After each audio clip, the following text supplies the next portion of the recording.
Hello नमस्कार सत श्री अकाल अस्सलाम वालेकुम। कैसे हैं जनाब? यार कल से मैं हूं बहुत खुश।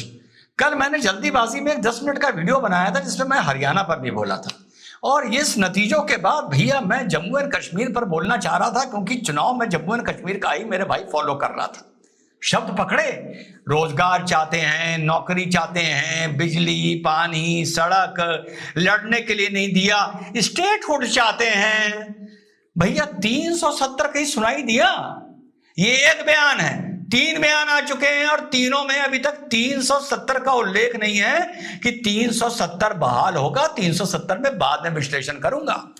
फिर से एक बार दोहरा दूं, जिन लोगों ने कल का वीडियो नहीं देखा होगा, हरियाणा में तीसरी बार भाजपा जीत के आई है, और पहली बार जब जीत के आई थी उसके बाद 2014 के बाद अब जो सीटें आई हैं उससे ज्यादा आई हैं, जो बहुत मुबारक के योग्य चीज है। शुभकामनाएं।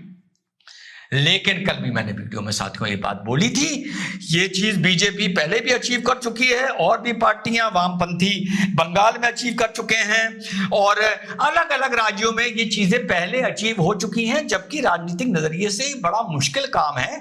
पहले कांग्रेस के दौर पर यह बड़ी आसानी से अचीव हो जाता था, लेकिन आजकल जो कंपटीशन है, जो कॉम्पिटिटिव पॉलिटिक्स हो रही है, उसमें ये अचीव करना बहुत मुश्किल है। लेकिन चुनाव जीतना और हारना राजनेता, पार्टी और इनका काम है।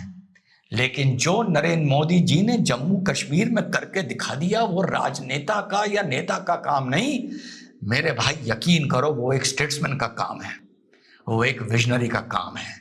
जैसा मैंने बताया, एक राज्य में 3 बार चुनाव जीतना बहुत से प्रधानमंत्रियों के दौर में उनकी पार्टियां अचीव कर चुकी हैं। तीसरी बार बोल दूं, हाँ, लेकिन है बहुत मुश्किल और मुबारक के योग्य काम है पॉलिटिकल पार्टी के लिए। लेकिन 78 साल में जो कोई प्रधानमंत्री, गृह मंत्री और नेशनल सिक्योरिटी एडवाइजर करने की सोच भी नहीं सकता था, वो नरेंद्र मोदी ने, अमित शाह ने और डोभाल साहब ने करके दिखाया है। गुलजारी लाल नंदा ने लोकसभा में खड़े होकर बोला था कि 370 दीवार नहीं, एक टनल है जो भारत को जम्मू एंड कश्मीर से जोड़ती है। इस 370 को डिस्टर्ब करोगे तो टनल बंद हो जाएगी, पहाड़ गिर जाएगा, यानी जम्मू एंड कश्मीर या कश्मीर भारत से अलग हो जाएगा। 370 हटाना, बिना गोली चले 370 हटाना, अपना वादा पूरा करना, उसके बाद परसीवन करवाना, उसके बाद यहां चुनाव करवाना, 75-80% तो टारगेट अचीव करके नरेंद्र मोदी ने वो दिखा दिया जो कोई सोच नहीं सकते थे। सोचो साथियों, जो आज हरियाणा की जीत में तुम जम्मू एंड कश्मीर में नरेंद्र मोदी जी की जीत as a statesman, not as a neta, भूल रहे हो। तुम बहुत गलत कर रहे हो, बहुत बेईमानी कर रहे हो नरेंद्र मोदी जी के साथ।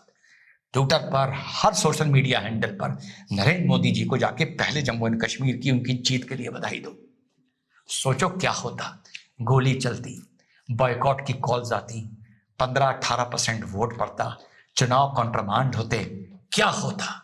पूरी देश में नहीं, पूरी दुनिया में, पूरी दुनिया का मीडिया नरेंद्र मोदी को कटघरे में ले जाकर खड़ा कर देता, और ये एहसान फरामोश, वतन फरामोश, नमक फरामोश को मौका मिलता कि उड़ गया सपना। अरे 370 तो भैया आएगी आएगी, पिट गया नरेंद्र मोदी, बर्बाद हो गया नरेंद्र मोदी।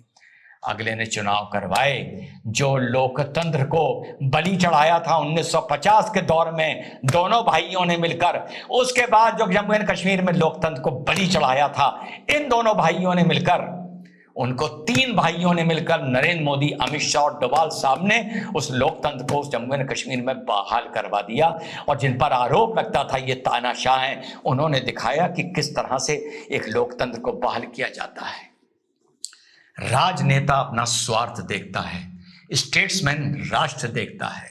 कोई मुझे बताएगा कि 370 हटाना, वो प्रेशर झेलना, उसके बाद परसीवन कराना, उसके बाद शांतिपूर्ण चुनाव कराना, इसमें नरेंद्र मोदी का क्या स्वार्थ था?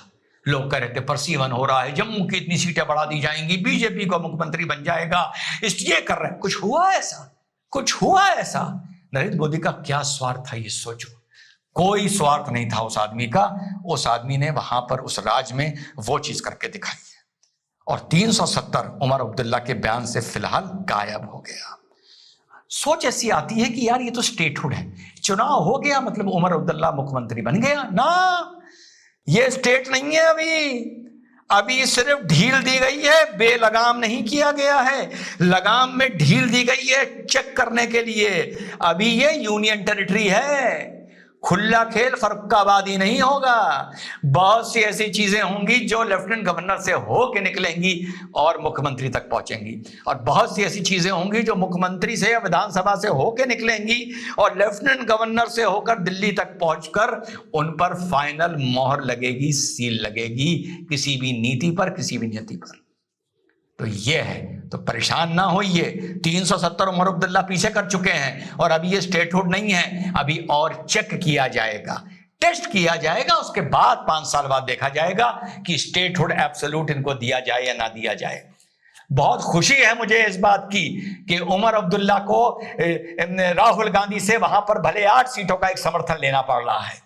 और जो लोग कह रहे हो ना कि 370 का 370 में, अरे मेरे भाई, अरे मेरे लाल, अरे माय डियर, मजा तो अभी आने वाला है और तभी आने वाला है जब उमर अब्दुल्ला 370 की बात करेगा और लोग माइक लगाकर राहुल गांधी से पूछेंगे कि इस बयान पर आपका क्या कहना है, आप किधर खड़े हैं। सोचो अगर उमर अब्दुल्ला का यह बयान आता है कि 370 बहाल होनी चाहिए और राहुल गांधी के माइक लगता है, तो राजनीतिक दृष्टि से अगर राहुल गांधी कहता है कि मैं उमर अब्दुल्ला के साथ खड़ा हूं तो भी राहुल गांधी की वाट लगी, और राहुल गांधी अगर यह कहता है मैं 370 को लेके उमर अब्दुल्ला के साथ नहीं खड़ा हूं, तो यानी कांग्रेस ने नरेंद्र मोदी के फैसले को हरी झंडी दिखा दी और राहुल गांधी फाइनली 370 को लेके नरेंद्र मोदी की छतरी के नीचे आ गए।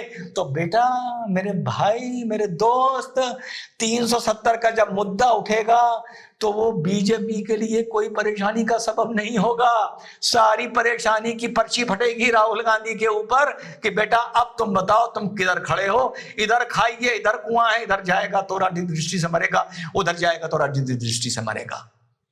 ठीक, अब जब राजनीतिक दृष्टि की बात आई है तो जानते हो साथियों, इस चुनाव में भाजपा जम्मू एंड कश्मीर की लार्जेस्ट पार्टी बन के उभरी है। Do you know this? If you don't know this, then listen to the statistics. Bhajpa को इस चुनाव में बेस्ट परफॉर्मेंस हुआ है और जितने भी राजनीतिक दल लड़ रहे थे, भाजपा नंबर 1 बन के उभरी है 25.5% वोटों पर। नेशनल कॉन्फ्रेंस को मिले हैं 23.5% वोट, कांग्रेस को मिले हैं 11.9% वोट और पीडीपी को मिले हैं 8.8% vote. Bhajpa is the single largest party of Jammu and Kashmir in terms of percentage of vote and in terms of percentage of seats।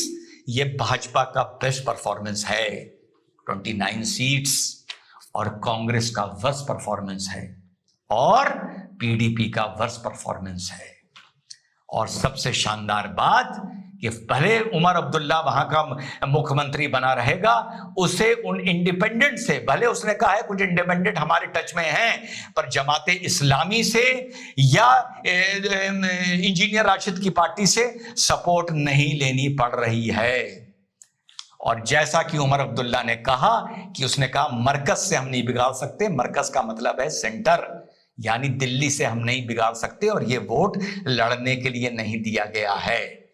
अब 5 साल का दौर जम्मू कश्मीर को एब्सोल्यूट स्टेटहुड की तरफ ले जा सकता है जब मरकज सेंटर के साथ मिलकर, वहां की राज्य सरकार केंद्र के साथ मिलकर काम करे जम्मू कश्मीर में को एक बेहतर भविष्य देने के लिए। और जब 5 साल बाद चुनाव होगा, आज की बात नोट कर लो, उस दिन भी बीजेपी का जम्मू एंड कश्मीर में वोट देख लेना कितना होगा और सीटें कितनी होंगी। और जो मैं कह रहा था, राजनीति में जीत हार लगी रहती है, लेकिन जो नरेंद्र मोदी ने करके दिखा दिया, ये 78 साल में कोई करने की सोच भी नहीं सकता था।